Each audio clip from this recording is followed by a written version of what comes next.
everyone, thanks for watching the CB vlog right here on YouTube. If you like what you're seeing, you know what to do. Hit subscribe. It really helps us out here. And if you really like what's going on, go over to our Patreon, patreon.com/commandersbrew. You can help make the show literally by getting in our Discord and helping us brew some decks. All their other perks are also available, so go ahead and check that out. But without further ado, we're going to get to our topic today on the vlog. Very excited this week. Talking more about the staple binder system. You'll recall we talked about it recently, kind of like how it works, but I have a slightly different purpose and a take on it. You want to do another take?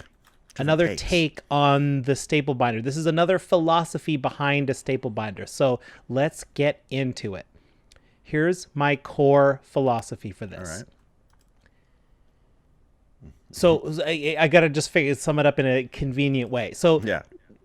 Normally we want to staple up cards that we use lots of, right? It's like, I don't want to buy multiple doubling seasons because it's very expensive. So if I own one, I can put it in all my decks with the staple binder system. I'm going the other way. I'm saying if you only own one very expensive thing, leave that in the deck that wants it the most. I'm talking about staple up a few copies of like your different basic deck things, like your ramp spells, your removal spells, your wraths, your draw spells, your counter spells, the basics, the tutors. If you have tutors, staple those up. And now my whole, so imagine this.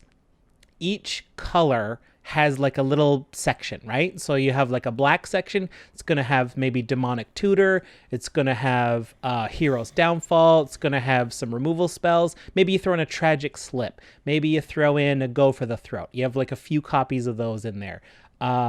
In the blue section, we put in Cyclonic Rift. We put in Counterspell. We put in like Disallow. We put in that, what's that one from Kaladesh, the one that does an activated ability or a triggered ability. Anyway, it's a pretty pricey one because it's fancy. It's a 3-mana one. If you have a Force of Will, put Force of Will in there, right? If just that one copy, if you have it. In the green section, put up your ramp spells. You get my point. I'm putting some cards that are very expensive, but also some cards that are very cheap. The Mana Rock section, I don't want to leave this out. You put in your Sol Ring. You put in your Commander Sphere. You also put in Grim Monolith. You put in your Mana Crypt if you have one. And it's like stacked. So now every deck has a core section that is the deck's signature stuff, right? That's going to be the synergistic stuff that works with the commander. That's your discard if you're a discard deck. That's your reanimator stuff. That's your cantrippy spells or the things that care about spells. That's what the core is, and that's what lives in the deck forever. And you take out every piece of ramp, every piece of removal, every piece, so every mana rock is in the staple binder. And so here's why I think this is great. I'll lead into it. Let's say, and then we can just pick an arbitrary number. That number could be 20. 20 of the cards come from the staple binder. And we get to divide that however we want as we go to play the deck. So I've got my deck here and it's like, I know I need 20 cards. Well, I'm going to get like 8 of these mana rocks. I'm going to get 4 removal spells. I'm going to get a couple of wraths. I'm going to put in some tutors. I'm going to put in whatever. So we can whip up the deck, no problem. And then at the end of the night, it's easy to find what we put in. So it's easy to take those things out. And I know I got to hit to get to 20. So once I've found 20 basic removal spells or counter spells or whatever, then I know I'm done. And I think this is excellent because, first of all, we brew a lot of decks because we do Commander's Brew here on the podcast. We do Battle of the Brews. And then sometimes I'll put a deck together for Battle of the Brews, but that's not the only time I want to play this deck. I want to be able to play this deck with my pals, but we put a ton of decks together, and I like to switch decks frequently. And I would rather not have, 40 decks that are randomly like some staples here, some staples there. I want to just bring what I want to bring. And I think what is genius about this, if I may say so, is that we get to be flexible with how we put our deck together. So if we are expecting to hit a heavy meta with like really powerful decks, I'm going to put in my Mana Crypt and my Grim Monolith in my Mana Rock section. But if I'm not, I'll just put in my more casual ones, my Dark Steel Ingots. Same goes with removal. Maybe I run Cyclonic Rift, maybe I don't. Maybe I run Tutors, maybe I don't. I get to suit it up based on the strength of the meta. So I have an easy way of making my deck, like, we talk about going for the 70% or whatever, but it is hard to figure out what that means sometimes. But I can definitely adjust my power level on the fly as I sleeve up, quote unquote, to take a deck to Commander Night. Okay, I have some questions. Go ahead. Because I know you're employing this system currently. Yes. For Battle of the Brews. And all that. This is my system. And your regular system. Yeah. But it came about because of Battle of the Brews. Am I right? Yeah, I had to devise a way that I could like put decks together quicker. Yeah. Yeah. Yeah, because like every month we shoot, or every month we shoot 2 games. Mm-hmm. Yeah, right. We shoot 2 games. So we got to come up with 2. So foggy on that. So we're brewing 2 new decks every month, essentially. Now, we do the brewing part on the show most of the time, and then we have to make those decks in real life and bring them and play them. So this is a great system, is so that you're not constantly rebuying the same cards all the time, which is kind of the purpose of any staple binder system, really. Right. But as far as your, like, when we play Magic Nights, just, with our group, how are you finding the in-between rounds, and how many decks are you bringing to Magic Night? Well, here's the beauty. Because our meta doesn't run like demonic tutors or mana crypts. Mm-hmm. So we're a lower powered meta. So I do have multiple copies of Faithless Looting, for example, which is a draw spell I put in most of my red decks. And so I have enough copies of those that I can bring. I have enough to get 4 active decks at any given time. Probably more if I really stretched it out, but I've figured out a way where I can guarantee, like, I got 4 Sol Rings in there, I got 4 Solemn Simulacrums in there, I got 4 Cultivates in there, so I can always have 4 of anything. I could probably stretch it if I get different color combinations. So these are like, I would almost call this like a core system. Okay. You've got these cores, right? Yeah. You've got these deck cores, and then you're adding the synergy and flavor cards and like the themed of the decks on top of these cores, kind of. Right? Yeah, yeah. And I mean the cores. I mean, I guess you might one question that people might be thinking is like, doesn't this like kind of homogenize your decks? And I was thinking that too, but I mean, if you're keeping it to mana rocks and things like that, like those are just stuff we know we're all putting in our decks anyways, right? Like, yeah. So like, it's not a big deal. Obviously, there's some synergy questions, and you might swap in some synergy cards, like, of course, here and there, depending on what you're brewing. But are you finding how are you finding like in between? I guess like so. Each core needs to be built. Like, are these colored cores, or do you have like this is my 3-color core, this is my 2-color core? I don't do the cores. Yeah, maybe I didn't explain this part clearly. I don't have packaged cards in my core box, or sort of.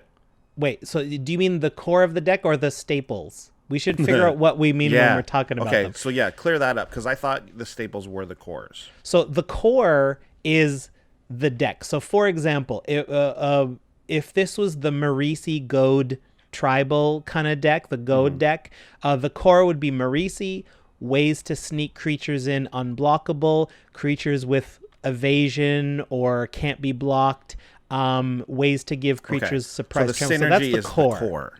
That's what I'm referring to as the core of the deck. All right. Okay. Yeah. Okay. And then let's call this other stuff the gears, right? Like how the deck works, right? Like what makes the deck tick. I mean, I would argue that's what the core is. Okay. So let's find a better word. Let's find a better word. But I want to find a good word. I want to find a good word here. You can still use the words that you're familiar with. I just that was all that confused me. But now that I know exactly what you're talking about. Okay.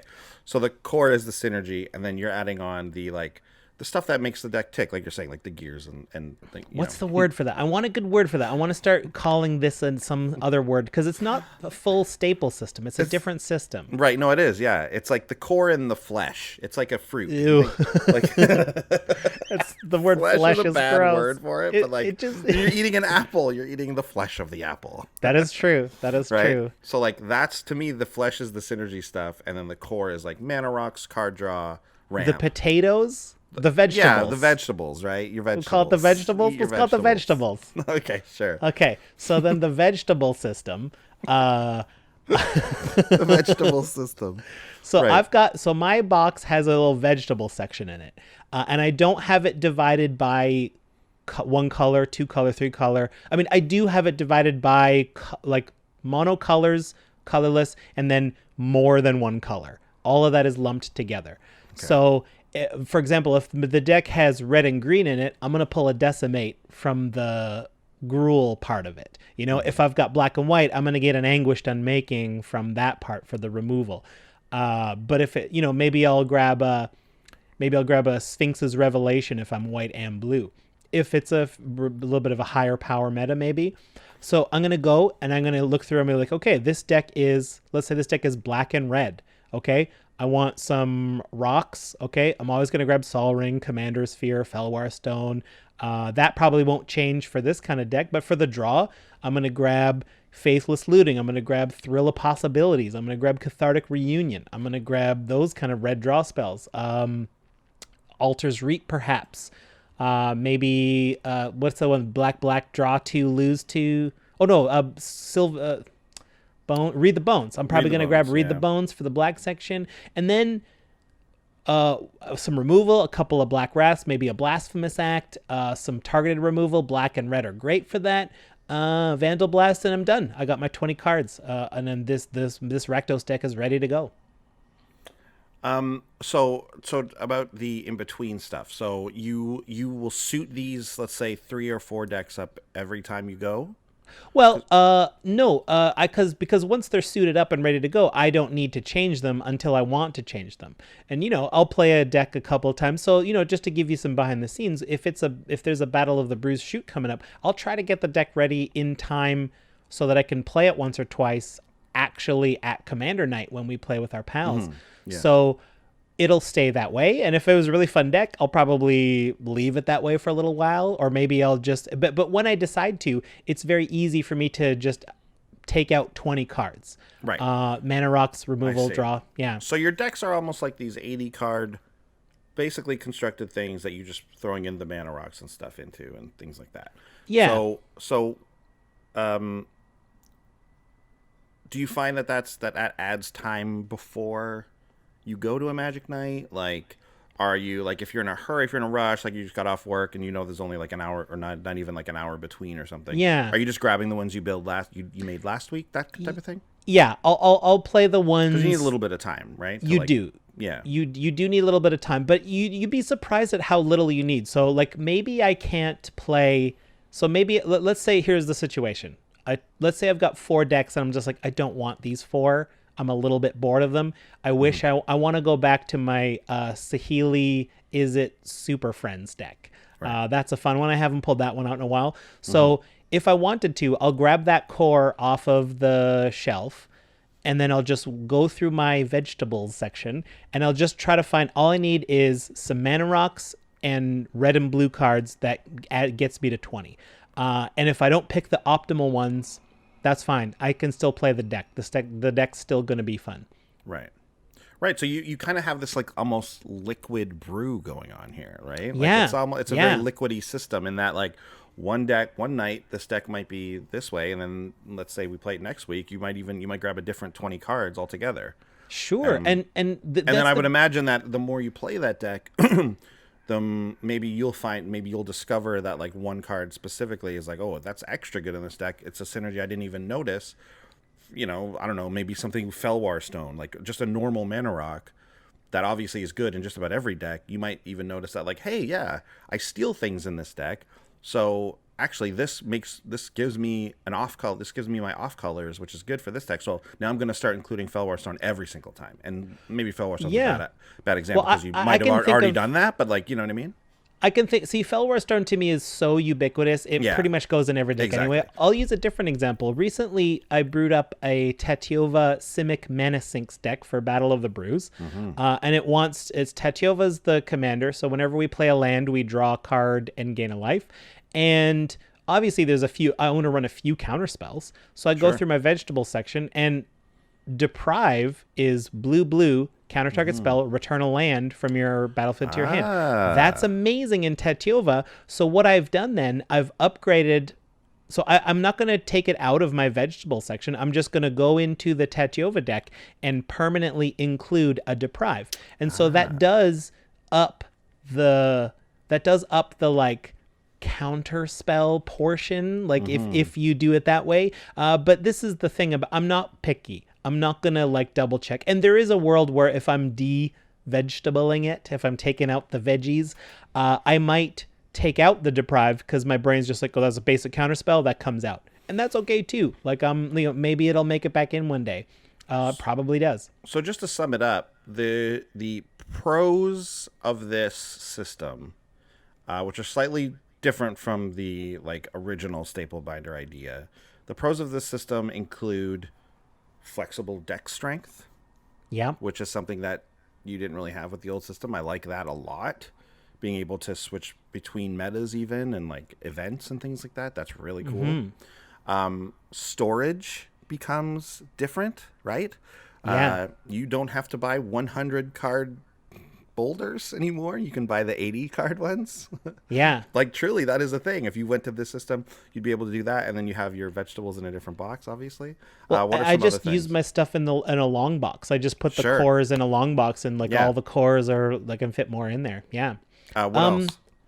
I think just like actually putting decks together is easier, right? Like I don't have to brew 100 cards. I don't have to sit there and think about like, oh, and which counter spells do I want? Oh, I'm going to want 3, and these will be the 3 I want. It's like I don't have to, like, that part of deck building is gone. Like that part, like I can build decks faster. Like I'm talking engineer them. I can put together the cards.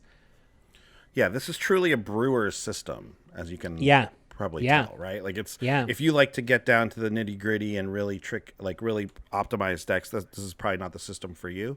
But if you find yourself wanting to play a myriad of different decks and have a lot of decks on hand, this is a method that certainly, much like the original staple binder, will save you money and also a bit of time. So that's pretty cool. Yeah, I love it. Thanks. It's a great system. Again, if you're a prolific brewer, maybe try it out and see how it works for you. Yeah, let me know what you think, if you use a system similar to this or not. Great. Well, thanks for watching, everyone. Again, hit subscribe if you're liking the show here on YouTube. That really helps us out. And we'll see you guys next week. Bye. Bye. Thanks for watching. If you love what we're doing, consider supporting the show by going to patreon.com/commandersbrew. And if you want to get any of the cards from our deck list, go to our TCGplayer affiliate link below. That helps us out too. And for a free way to help us out, consider sharing the show with some friends. Like and subscribe, add a comment or two. See you later. Bye.